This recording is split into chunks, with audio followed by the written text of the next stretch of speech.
Walk into Ace Business Machines in Milwaukee and into Rick Skiba's workshop, and you are going to see a lot of typewriters.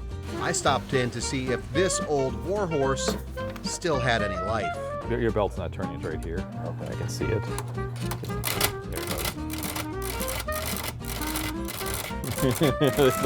It's not encouraging. That is not encouraging. No. This typewriter, salvaged from the TMJ4 basement, is from the 60s and made specifically for script writing.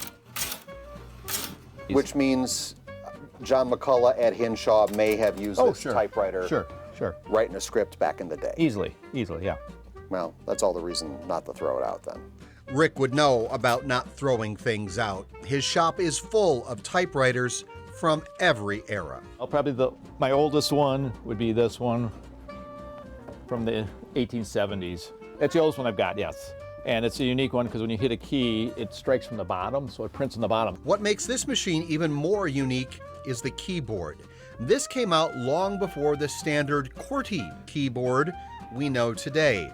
A keyboard that was born right here in Milwaukee. The QWERTY keyboard was basically developed by Scholes from Milwaukee, and they standardized in that. Christopher Latham Scholes was a Wisconsin state senator and representative, as well as a newspaper publisher. But he's most well known as the father of the typewriter. It's set up so that the most common keys aren't on the same side, because if they come next to each other, they stick a lot of times. These days, there is only one place making brand new typewriters. That's a company called Nakajima. That's it. There is no other, and that's more recent that they came back. They were gone for a couple of years.